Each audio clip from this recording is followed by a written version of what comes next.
Hugo Cabieses es un economista graduado de la Universidad del Pacífico y ha sido ex viceministro de Desarrollo Estratégico de los Recursos Naturales del Ministerio del Ambiente, MINAM. Hugo, buenas tardes, ¿cómo estás?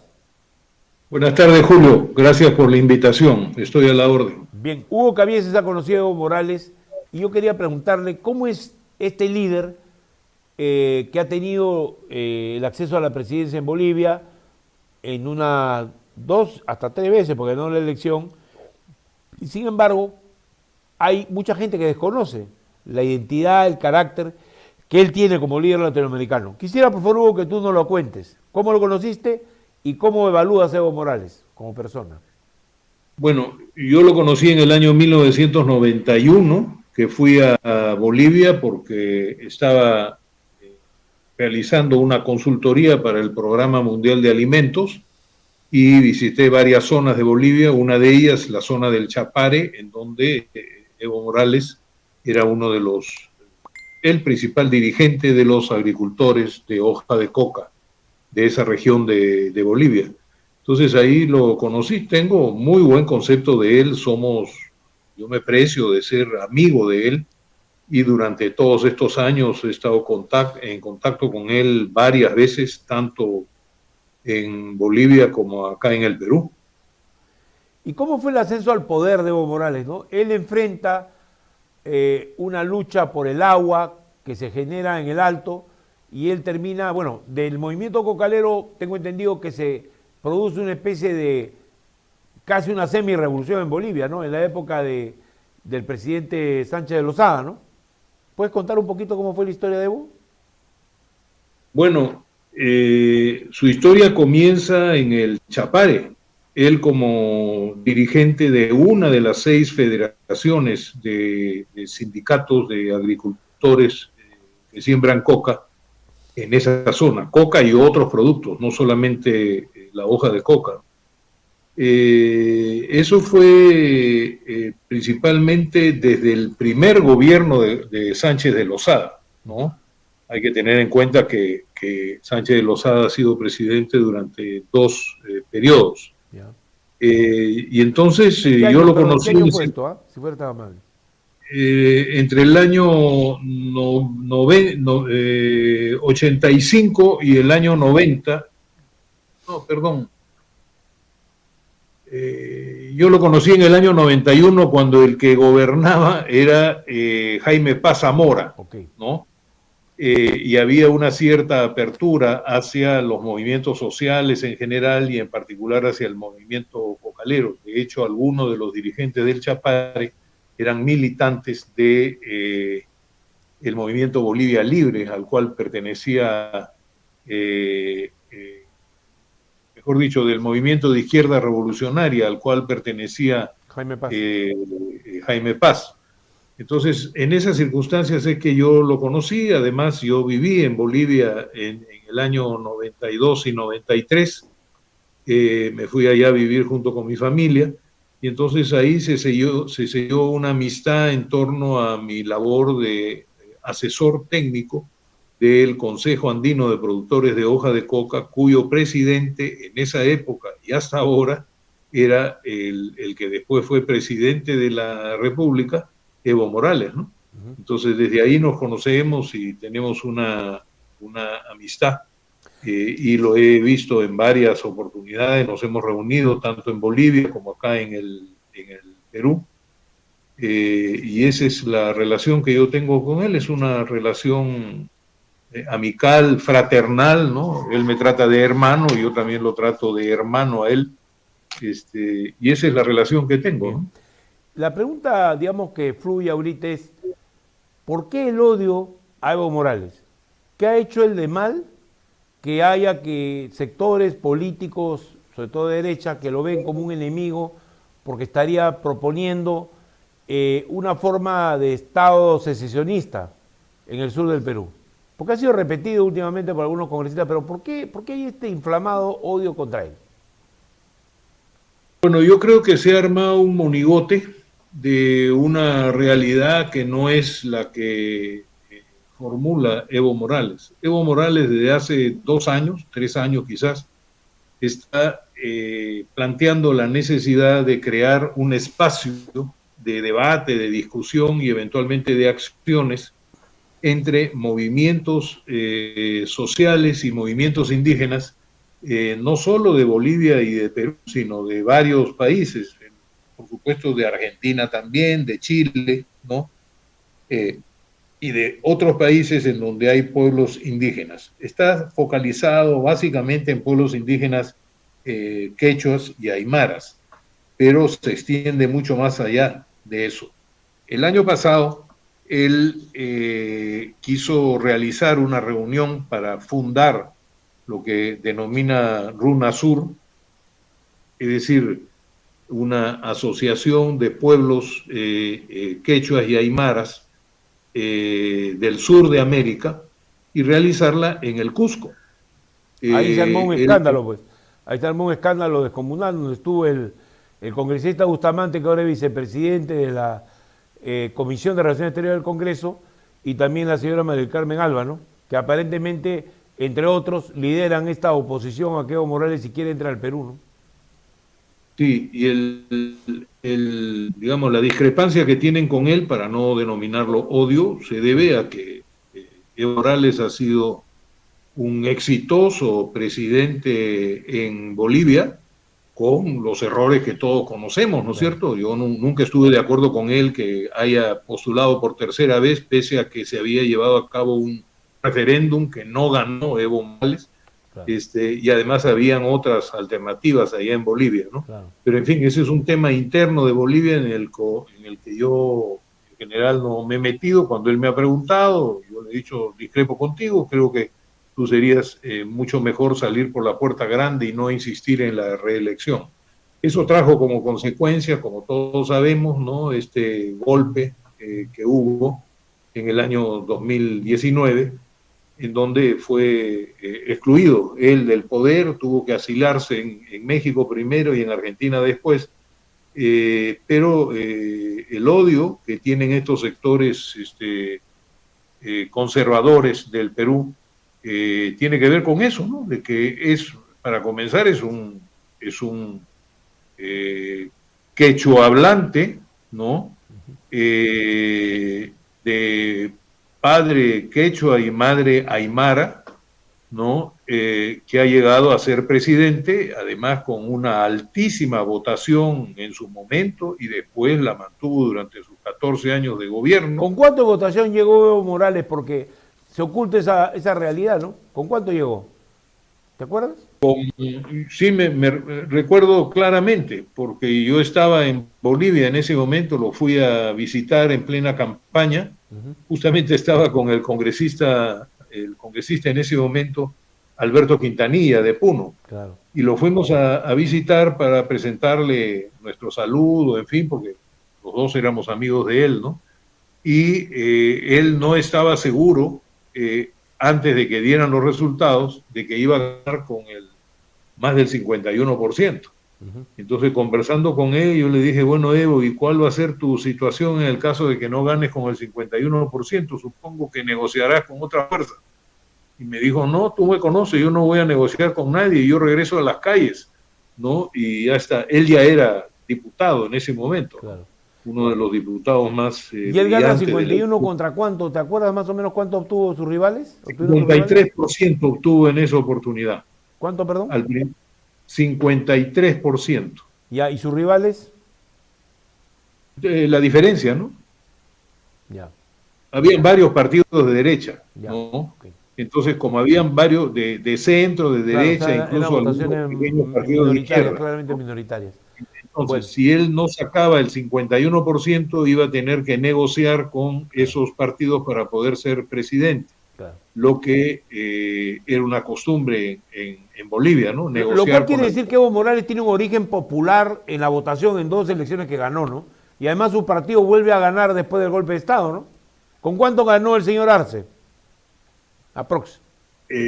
Arce ganó con si mal no recuerdo, no tengo a la mano las cifras, ni mucho menos, y si mal no recuerdo, ganó también con el 51, 52%. O sea, ¿no? Es un partido que tiene una base sólida y no como acá dicen, que es una organización que incluso tendría lazos criminales con algunos sectores del Perú para poder alterar el orden público. Quiere decir que es una organización democrática con votación legítima ante la población de Bolivia. Bien, y RUNASUR, el intento de Evo de ir creando una base en Julio, movimientos indígenas. ¿Cómo podrías explicarnos cómo se origina esto y cuál es el objetivo de esta entidad que también ha sido satanizada? Bueno, yo creo que es un objetivo nacional en Bolivia, pero también de proyección internacional de Evo Morales como líder de estos pueblos, ¿no?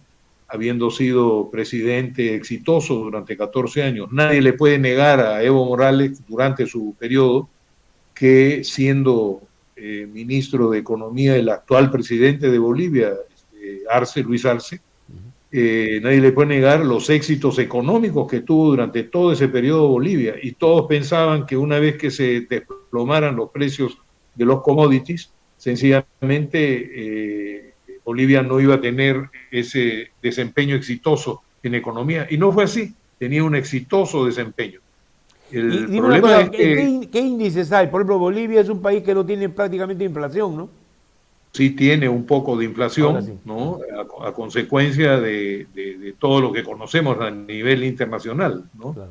Pero es una inflación relativamente baja y sobre todo tasas de crecimiento del Producto Interno Bruto muy grandes y una distribución de sus ingresos hacia la población pobre muy importante, que se interrumpió durante el año de la dictadura de Yanín Áñez y que ahora ha sido retomada por Luis Arce, ¿no?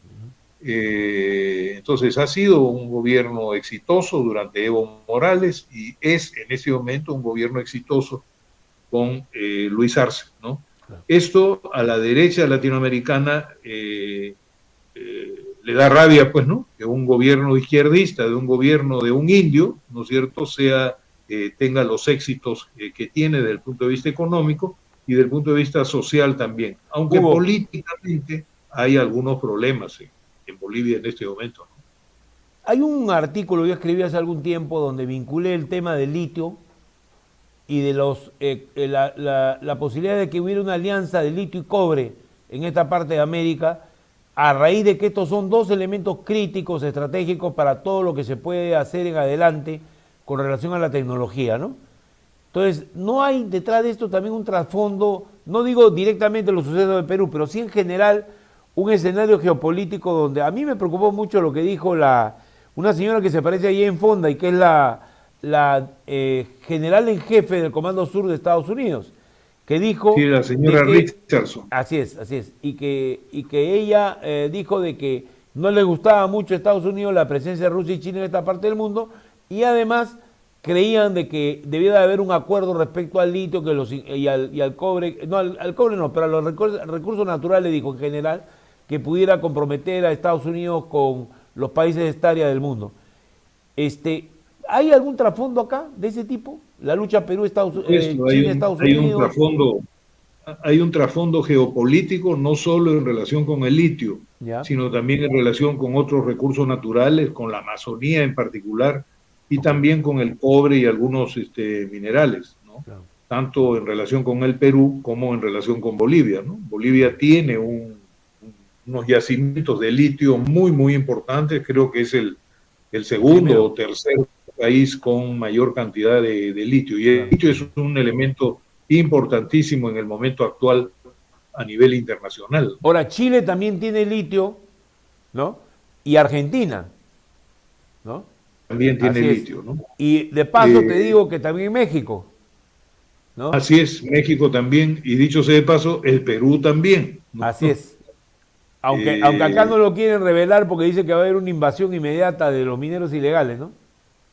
Así es, pero aquí hay litio y hasta donde tengo entendido la calidad del litio peruano es bastante más alta que la que tiene Chile, Argentina y Bolivia, ¿no? Claro. En términos de procesos posteriores de industrialización, es, por decirlo de alguna forma, un litio más refinado, extraído directamente de la tierra, ¿no?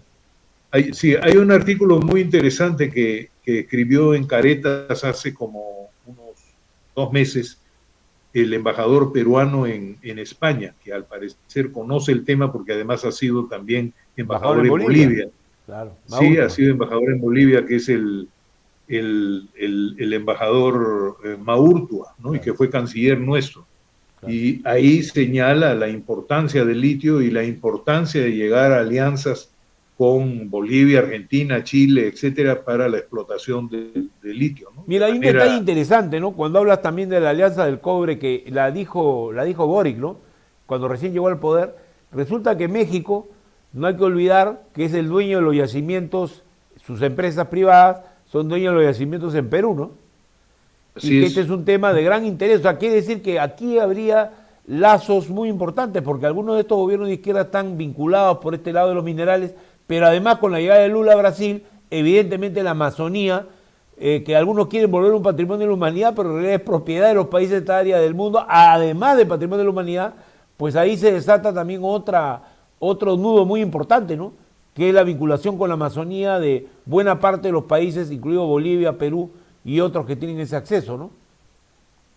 así es. Esos elementos que tienen que ver con los recursos naturales, y los recursos naturales son la minería, tanto no metálica como el litio, como la metálica, el cobre, y en el caso de Bolivia, cobre no con tanta importancia, pero sí el estaño, por ejemplo, ¿no? Y el estaño también es un producto internacional demandado actualmente de manera importante. Pero no solo eso, sino los recursos de la Amazonía. Muchas veces nos olvidamos que Bolivia es un país amazónico, Claro, ¿no? Así como el Perú, que es un país también andino-amazónico, digamos, ¿no? claro. Entonces, Y lo es esa, también, desde el punto de vista andino amazónico, Ecuador, y lo es también Colombia, ¿no? así es, así es. Por eso esos presidentes en la última conferencia de las partes sobre cambio climático se han comprometido, en concreto, tanto los representantes en ese momento de Brasil, que pertenecían, eran bolsonaristas, pero no son Claro, idiotas,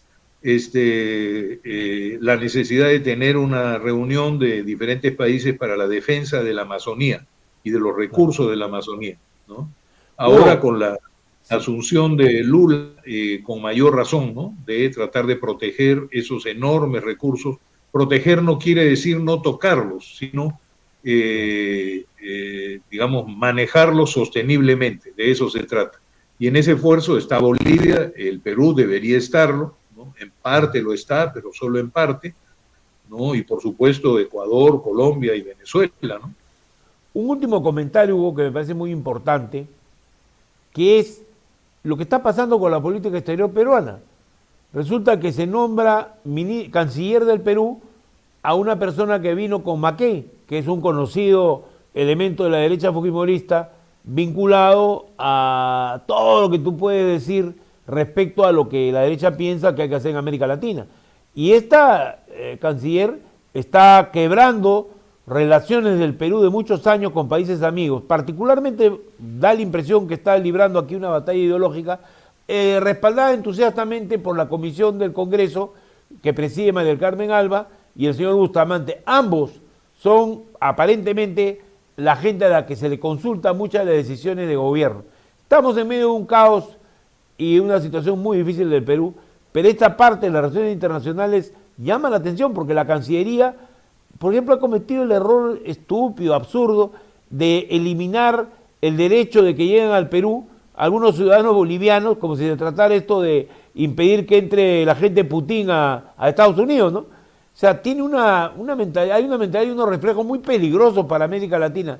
Y en particular, según lo que hablaba con un colega periodista de Puno, ha molestado mucho en la zona aymara, no porque tengan vínculo con Morales, sino porque les ha parecido un atropello que se lo vincule con el narcotráfico, se lo vincule con todos estos males que el Perú tiene y que sencillamente no tienen pues sentido común para un ciudadano honesto y honrado como son muchos de estos campesinos que trabajan en el sur de Perú. Entonces, la pregunta es, ¿qué pasa con la política internacional? Creo que es un desastre la política exterior del Perú en este momento y en Nunca ha estado varios tan mal, otros ¿no, Hugo? momentos. yo creo que nunca ha estado tan mal. El Nunca Perú está tan nunca ha mal, ¿no? estado tan aislado como está en ese momento, ¿no es cierto? El Perú se ha peleado con Colombia, se ha peleado con México, se ha peleado con Bolivia, por supuesto, ¿no? Esta del Y cierre de ojo, la ojo entrada que de por el problema Evo de y derechos humanos se ha peleado con la Unión Europea y además Chile ya así sacó es, un con la Unión comunicado de Boric Europea, bastante ¿no? duro sobre eso, ¿no? Y no sabemos hasta cuándo va a tener el apoyo con la cantidad de muertos que hay de los mismos Estados Unidos, aunque Estados Unidos ha reconocido al gobierno de Dina inmediatamente. Sin embargo, hay un problema de derechos humanos ahí Pues es muy grave. muy grave, ¿no? Sí, 50 muertos no es cualquier cosa, ¿no? claro. Y eso va a traer efectivamente problemas. Y la Cancillería peruana, bueno, felizmente me dicen que en la última sesión de la Comisión de Relaciones Exteriores del Congreso no pasó la solicitud que hacía la misma Malcri Carmen Alba Sí, y otros integrantes para romper nuevamente las relaciones con el pueblo saharaui, con la República sí, claro. Árabe, ¿no? Bueno, ahí se habla de que hay Saharaui. 130.000 toneladas de urea que sin embargo ya empiezan a ser vinculadas por la prensa maliciosa, que son todos los que realmente quieren moralizar este país, diciendo que ahí hay un negocio oscuro que pretendería ser el señor Bustamante parecido a aquella vez que dijo que las vacunas chinas tenían pichi, ¿no? O sea, pero en fin, y eso es una broma aparte. Pero hablando de las relaciones del Perú, ¿qué habría que hacer concretamente en ese terreno? Porque estamos en un pésimo momento y que debe incluir a Bolivia en el problema, creo que es todavía un despropósito mayor, ¿no? Es un despropósito total haber incluido a Bolivia, un país que es amigo, que lo era hasta antes de que estos dos personajes de la Comisión de Relaciones Exteriores presionaran sobre la canciller, que por supuesto muy contenta aceptó esas presiones, ¿no?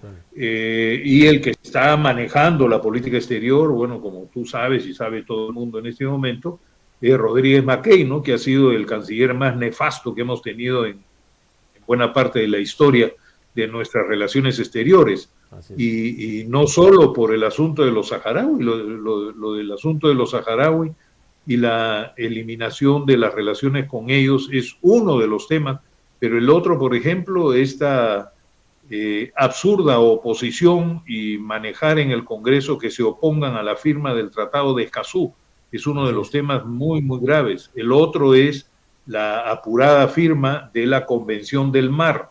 Esos temas son temas muy sensibles en el Perú, en diversos sectores políticos y sociales, por supuesto, pero además en las Fuerzas Armadas. Anda a hablarle pues a los marinos sobre la firma de la Convención del Mar. Esta es una política de Estado de hace muchísimos años. Y La han bueno, cambiado. han buscado cómo el Perú firme de una vez la Convención del Mar. Que Entonces, renunciar a, los 200, por lo menos esos a las tres 200 temas que millas de mar de Grau, ¿no?